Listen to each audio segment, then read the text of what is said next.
최근 한국 방산업계의 행보가 심상치 않습니다. DX 코리아에서 슬로바키아 30여 명이 전세기를 타고 오는 등 한국 방산업계에 대한 관심은 나날이 높아져 가고 있습니다. 지난 호주에 약 1조 원가량의 방산 수출 계약을 체결하고 오는 2월에는 이집트와 2조 원 규모의 방산 수출 계약을 체결했습니다. 이어 지난 21일 영국에서 열린 DVD 2022 국방 전시회에서 개발 중인 K9A2 자주포의 프로토타입 버전을 처음 공개했는데 영국의 기자가 분석한 글이 화제가 되고 있습니다. 게다가 앞으로 K9이 어떻게 개발될지에 대한 로드맵을 2040년 버전까지 작성했는데 그 내용이 매우 흥미롭고 우호적이라고 합니다. 자세히 알아보겠습니다. 최근 DX 코리아에서 전 세계에 뜨거운 관심을 받으며 슬로바키아 관계자는 전세기까지 대동해 오고 FA50의 구매 의사를 적극적으로 표현했습니다. 우크라이나와 러시아의 전쟁으로 자주국방을 위해 방산업계의 관심이 매우 뜨겁습니다. 그 중심에 한국이 있는데요. 우러 전쟁 이후 동유럽 국가가 다급히 찾는 무기체계는 전투기와 전차, 포병 무기입니다.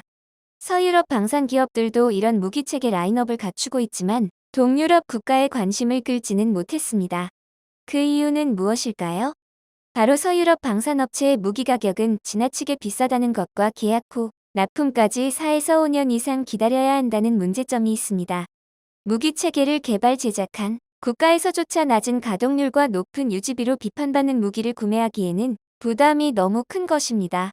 이미 동유럽 각국에선 서유럽 선진국으로부터 도입한 무기 체계에 대한 불만이 쏟아지고 있는데 특히 기계공업 분야에서 장인의 나라로 정평이 나 있는 독일제 무기는 최근 시장에서 가장 불신받는 문제아로 전락했습니다.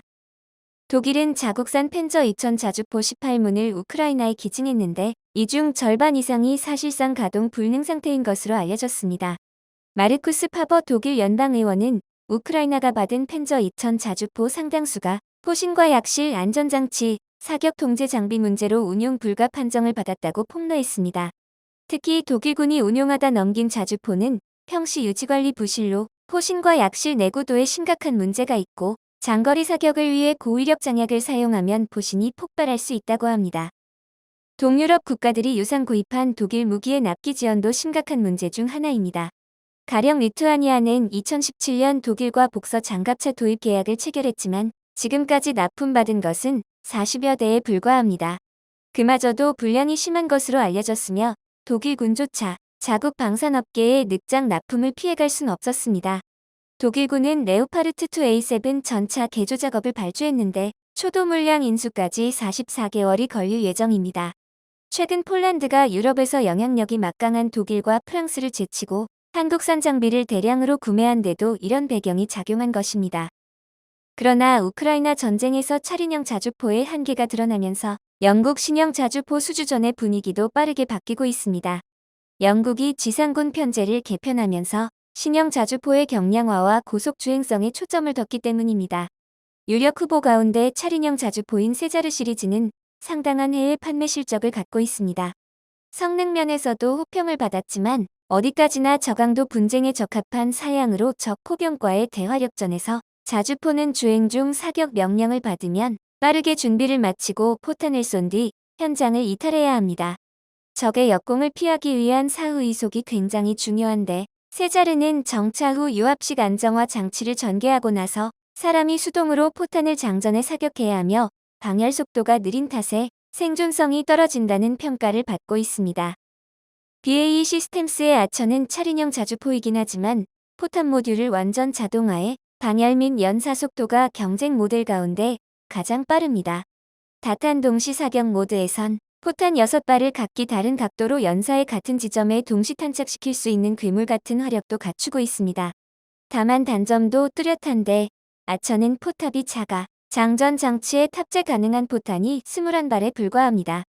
한국의 K9과 K10 조합처럼 별도의 자동화 탄약 재장전 체계도 없습니다. 21발을 다 쏘고 나면 사람이 인력으로 포탄을 한 발씩 재장전해야 하므로 자주포의 지속적인 화력 투사 능력이 매우 떨어진다는 것입니다. 그렇다면 독일의 RCH-155는 어떨까요? RCH-155는 복서 장갑차 차체의 펜저 2000 자주포의 부품을 활용하고 여기에 신형 포탑을 장착한 모델입니다. 세계에서 가장 비싼 장갑차인 복서와 가장 비싼 자주포인 펜저 2000을 결합한 탓에 경쟁 모델 가운데 최고가일 것으로 예상되고 있으며 제작사 KMW 측은 RCH155가 단 2명으로 운용할 수 있을 뿐 아니라 주행 중 포격 능력도 갖췄다고 주장하고 있습니다. 다만 영국은 최근 에이젝스 장갑차 도입 과정에서 큰 홍역을 치렀습니다.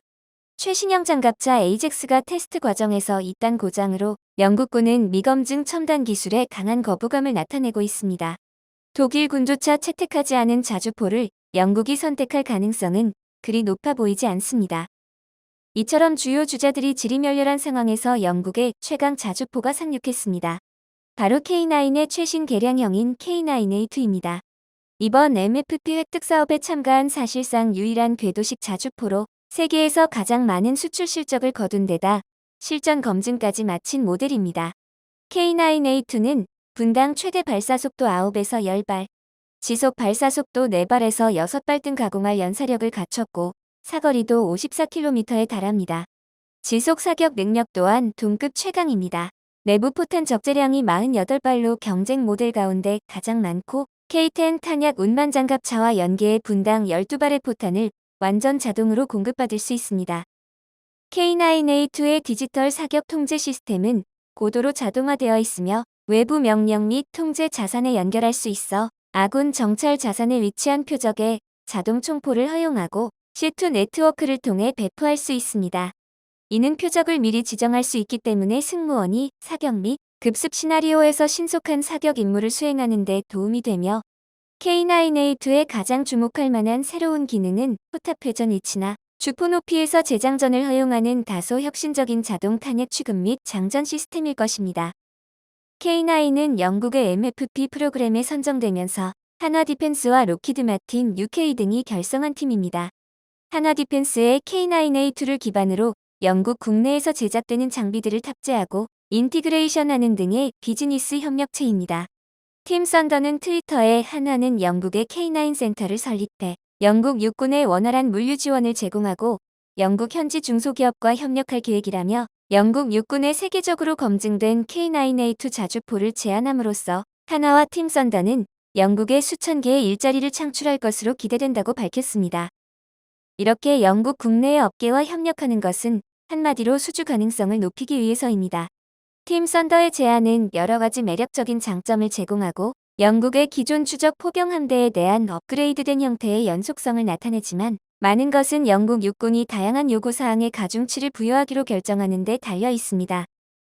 영국 기자는 K9A2 자주포 프로토타입에 대해 분석하며 새로운 기능 소개와 함께 앞으로 K9이 어떻게 개발될지에 대한 로드맵을 2040년 버전까지 작성했습니다.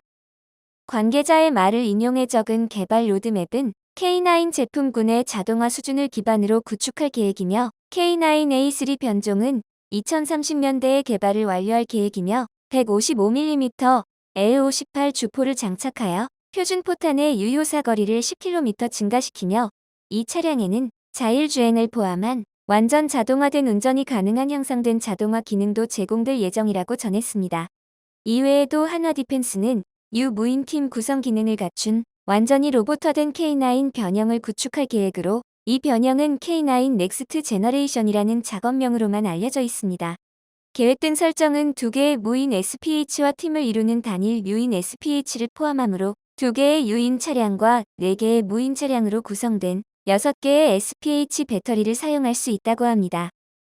따라서 K9 제품군은 사용자 기반 증가, 업그레이드 경로 및 시간이 지남에 따라 다양하고 새로운 실험적인 기술의 통합 계획과 함께 긴 개발 수명을 위해 설정된 것으로 보인다고 전했습니다. 이러한 계획의 변화가 어떻게 나타날지 지켜보는 것도 흥미로울 것이지만 현재 추세를 기반으로 하면 K9 패밀리의 미래가 밝을 것으로 보인다며 K9A2에 대한 극찬을 아끼지 않았습니다. K9A2의 또 다른 강점은 바로 규모 경제입니다. 이미 한국군이 대규모 도입을 준비하고 있고 폴란드도 대량 구매를 결정했기에 가격과 유지비 면에서 높은 경쟁력을 이미 갖추고 있습니다. 영국 측도 이런 강점을 알기에 K9A2에 큰 관심을 보이고 있는 것입니다.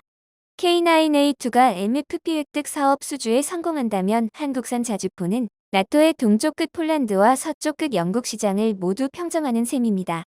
이어 다른 유럽 국가들에 대한 추가 수출도 노려볼 수 있습니다. 이미 호주와 이집트를 넘어 세계 1위 시장 점유율인 K9이 폴란드에 이어 영국까지 교두보로 삼아 M109D를 잇는 표준 자주포로 도약하길 기대해봅니다.